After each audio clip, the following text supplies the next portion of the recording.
প্রিয় জেসিও ও সৈনিকবৃন্দ, আসসালামু আলাইকুম, ঈদ মোবারক।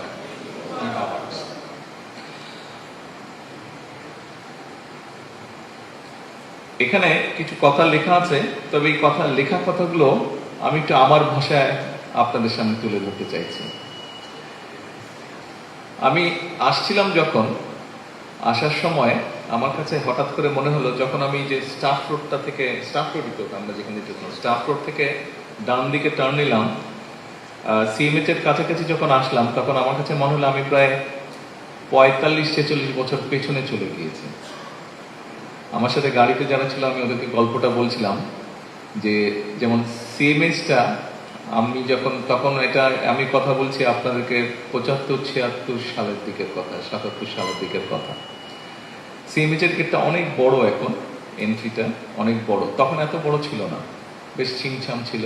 তা আমি জিজ্ঞেস করছিলাম, আমার সাথে এডিসি আছে, আমি সোহানোকে আমি জিজ্ঞেস করছিলাম যে, আচ্ছা সিএমএইচ এ ঢোকার পরে এটা 74-75 সালের দিকের ঘটনা, তখন ওখানে যে সব টেস্টগুলো করে, যে কি বলে ওটাকে, এফআইপিসি, প্যাথোলজিটা ছিল, ছোট একটা প্যাথোলজি ছিল তখন ওখানে, এবং ওটার সামনে ছোট একটা বাগানের মতন জায়গা ছিল, 2-3টা বেঞ্চ দেওয়া ছিল, সিমেন্টেড বেঞ্চ ছিল। তো ওগুলো এখনো আছে নাকি, খুব সম্ভবত ওগুলো বোধহয় নেই, এখন চেঞ্জ হয়ে গেছে।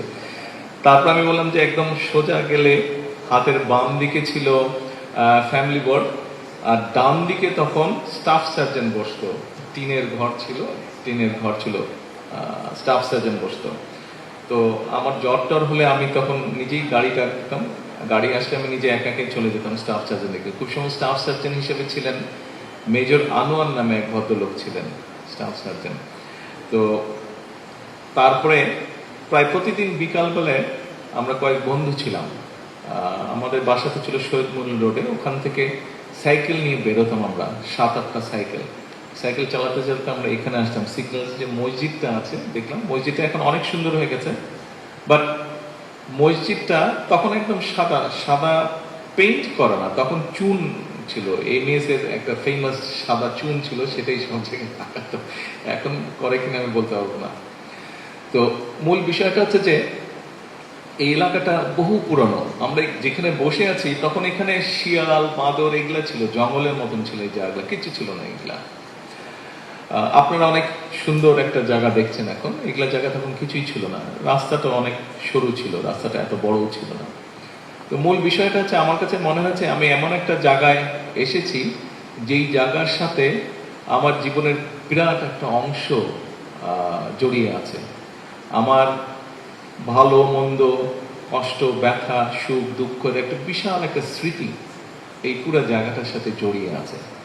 এনিওয়ে, আজকে ঈদের দিন, আজকে আনন্দের দিন, আপনাদের সাথে আমি এই জন্য শেয়ার করলাম যে, দেশের এই জায়গাটায় যখন আসি, যে কথাটা মাত্র বললাম, আসলে একটা ডিফারেন্ট ফিলিং হয়, কারণ ছোটবেলা থেকে এখানে বড় হয়েছি।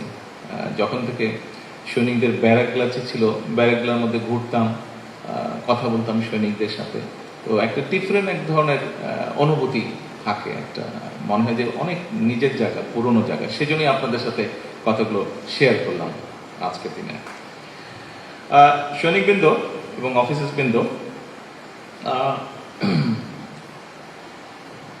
আপনারা দেশের প্রয়োজনে অনেকেই হয়তো আজকে ছুটিতে যেতে পারেননি। স্বাভাবিকভাবেই ঈদের এরকম সময় মানুষ পরিবারের সাথেই থাকতে চায়। আপনারা যেই স্যাক্রিফাইসটা করেছেন, তার জন্য আমি আমার পক্ষ থেকে আপনাদের কাছে আন্তরিকভাবে ধন্যবাদ জানাতে চাইছি। দেশ এবং জাতি আপনাদের যে আত্মত্যাগটাকে অবশ্যই কৃতজ্ঞতার সঙ্গে স্মরণ করবে। প্রিয় অফিসার্স এবং সৈনিকবৃন্দ, আপনাদের দায়িত্ব পালন ও কল্যাণের যে যাবতীয় বিষয় আছে, সেগুলো সম্পর্কে সরকার অবগত আছে। এই বিষয়গুলো আমরা দেখেছি এই ভিডিওটাতে, যে আপনাদের যে সাফল্যের মাইল ফলক যেমন আছে, আমরা দেখেছি যে একটি দুর্ভাগ্যজনক ঘটনা ঘটেছিল 2টি পত্রিকা অফিসে, কিভাবে আগুন ধরানো হয়েছিল, সেখানে আপনারা কিভাবে সেখান থেকে প্রায় 18 জন সাংবাদিককে আপনারা উদ্ধার করেছেন। এটি অবশ্যই প্রশংসার দাবিদার। দেশের প্রয়োজনে, দেশের মানুষের প্রয়োজনে সৈনিকরা জীবন দেয় এবং আমরা যারা আছি আমাদের দায়িত্ব হচ্ছে সেই জীবনের সেই আত্মত্যাগকে মূল্যায়ন করা এবং সেই মূল্যায়নের প্রথম যেই শর্তটি, সেই শর্তটি হচ্ছে আমরা সবাই যখন নিজের দেশ সম্পর্কে চিন্তা করি, আমরা সবাই নিজের দেশটাকে একটা ভালোভাবে দেখতে চাই, আমরা সুন্দর একটি দেখতে চাই। কেমন সুন্দর? সেটি হচ্ছে যে আমরা সবাই কম বেশি চাই, আমরা যে সমাজের যে স্তরেরই মানুষ হই না কেন, আমরা চাই আমাদের সন্তানেরা সুন্দরভাবে লেখাপড়া করার সুযোগ পায়। আমরা চাই আমাদের পরিবারের সদস্যরা, আমাদের বাবা মা, স্ত্রী, সন্তান, আত্মীয় স্বজন সবাই চিকিৎসার সুযোগ পান।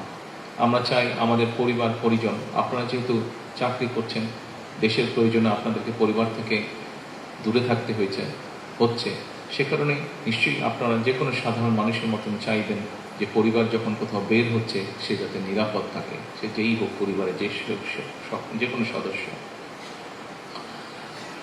আমরা চেষ্টা করছি, আপনি একজন সৈনিক সহ দেশের যে কোনো সাধারণ মানুষ যেভাবে আমরা দেশকে আমাদের কল্পনায় দেখি, সরকার চেষ্টা করছে পর্যায়ক্রমিকভাবে ধীরে ধীরে সেই দেশটাকে সেইভাবে গড়ে তোলার জন্য।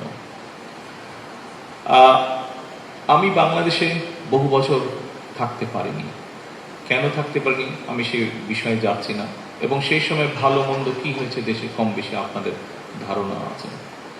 আমরা দেশটিকে আরো বেটার জায়গায় নিতে চাইছি। প্রিয় সৈনিক এবং অফিসার বৃন্দ, আমাদের সবারই নির্দিষ্ট কর্তব্য আছে এবং এই নির্দিষ্ট কর্তব্য যদি আমরা যার যার অবস্থান থেকে সঠিকভাবে পালন করতে সক্ষম হই, সঠিকভাবে পালন করি, অবশ্যই ইনশাআল্লাহ আমরা আমাদের যে কাঙ্ক্ষিত দেশ, সেই দেশটিকে আমরা ধীরে ধীরে গড়ে তুলতে সক্ষম হব। আজকে এই ঈদের দিনে আসুন আল্লাহর কাছে আমরা প্রার্থনা করি, আল্লাহর কাছে আমরা রহমত চাই, আল্লাহ যাতে আমাদের সকলকে আমাদের উপরে যে দায়িত্ব আছে সেই দায়িত্ব উনি পালন করার তৌফিক আমাদেরকে দেন, এবং একসাথে আমাদের এই দায়িত্ব পালনের মধ্যে দিয়ে আমরা যাতে আমাদের পরিবার, আমরা যাতে আমাদের স্বজন, আমরা যাতে সমগ্রভাবে সমগ্র সারা দেশের মানুষকে নিরাপদ রাখতে পারি এবং আমরা আমাদের সেই প্রত্যাশিত বাংলাদেশকে ধীরে ধীরে গড়ে তুলতে পারি। আজকে এই ঈদের দিনে আল্লাহর কাছে এটাই হোক আমাদের চাওয়া। প্রিয় সৈনিকবৃন্দ, অফিসারবৃন্দ, আপনাদের সকলকে আবার ঈদের শুভেচ্ছা জানিয়ে আমার বক্তব্য শেষ করছি। আল্লাহ হাফেজ। বাংলাদেশ জিন্দাবাদ।